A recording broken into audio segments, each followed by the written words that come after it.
बंगाल का एक बहुत बड़ा सर्कस था जिसमें 150-200 कलाकार थे और टोटल 50 जानवर थे। उन 50 जानवर में से 10 टाइगर थे। तो समय के साथ सर्कस नहीं चल रहा था ठीक से और इसलिए सर्कस के मालिक को ये कलाकारों को संभालना और जानवरों को संभालना बड़ा मुश्किल हो रहा था और इसलिए उन्होंने तय किया कि ये जो 10 टाइगर है इनको बंगाल के जंगल में छोड़ देते हैं। तो योजना के अनुसार दूसरे दिन ये 10 टाइगर को पिंजरे में बंद किया गया और ट्रक में रखकर उन्हें बंगाल के एक बहुत बड़े जंगल में छोड़ दिया। और जिस दिन वो टाइगर को छोड़ा उसके 8वें दिन पता चला कि ये जो 10 टाइगर है उसमें से 60 टाइगर्स की शिकार कर ली है जंगली शिकारी कुत्तों ने। ये जो टाइगर है ये जंगली शिकारी कुत्तों के शिकार किए हुए क्योंकि सर्कस में उनको सब कुछ रेडीमेड मिल रहा था और इसलिए वो शिकार करना भूल गए थे। और दूसरी तरफ जंगली शिकारी कुत्तों को पता था कि शिकार के बिना हम हमारा पेट नहीं भर सकते और इसलिए वो बहुत ही स्किलफुल शिकारी बने और इतने स्किलफुल कि अपने से भी ज़्यादा बलवान टाइगर्स को वो मार सके। दोस्तों बहुत सारे पेरेंट्स को ये बोलते हुए आपने सुना है कि मैं मेरे बच्चों को वो सब कुछ दूंगा जो मुझे नहीं मिला है, मैं मेरे बच्चों के हिस्से में वो स्ट्रगल कभी नहीं आने दूंगा जो मुझे करना पड़ा मेरे लाइफ में।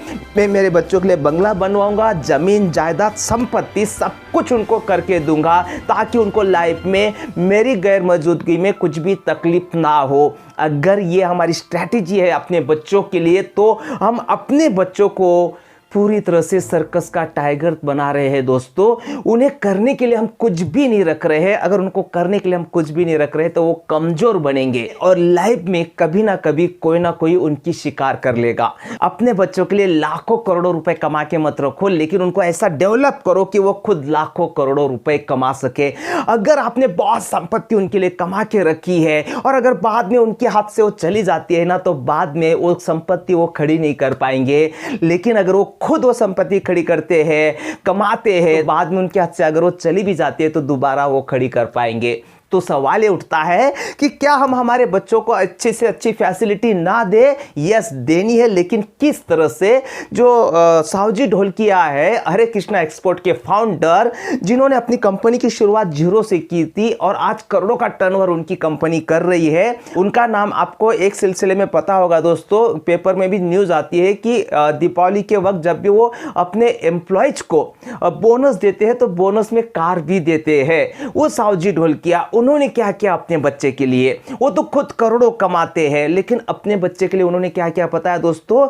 जब वो बच्चा थोड़ा बड़ा हुआ तो उसे साउथ में भेज दिया कुछ महीनों के लिए अपने बलबूते पे जीने के लिए। क्रेडिट कार्ड उससे ले लिए, डेबिट क्रेडिट कार्ड, और कहा कि मेरी पहचान मत बताओ और वहाँ पे खुद काम ढूंढो और वहाँ पे रहो। उनका बच्चा इतना अच्छा पढ़ा लिखा था लेकिन उसके पास पैसा नहीं था एक तो, और नहीं उसे खुद की पहचान बतानी थी। बहुत थोड़े पैसे उनके पिताजी ने उनको दिए थे तो वहाँ पे वो सस्ते से सस्ते लॉज में रहता है। कहीं रेस्टोरेंट में काम करता है, कहीं किराना दुकान में काम करता है, कहीं मैकडोनल्ड में काम करता है और रियल लाइफ देखता है, रियल दुनिया देखता है। सावजी ढोलकिया कहते हैं कि आप आपके बच्चों को फैसिलिटी दो लेकिन उसके पहले ये चेक करो, ये देखो क्या वो रिस्पॉन्सिबिलिटी लेने के काबिल है या नहीं। अगर वो रिस्पॉन्सिबिलिटी लेने के काबिल है तो तब और तभी आपको उसे फैसिलिटीज़ देनी है। तो दोस्तों ये कहानी आपको कैसे लगी मुझे कमेंट्स करके ज़रूर बताना। मिलते हैं फिर से अगले वीडियो में एक बहुत पावरफुल टॉपिक के साथ। तब तक के लिए thank you, bye bye, take care, शुक्रिया।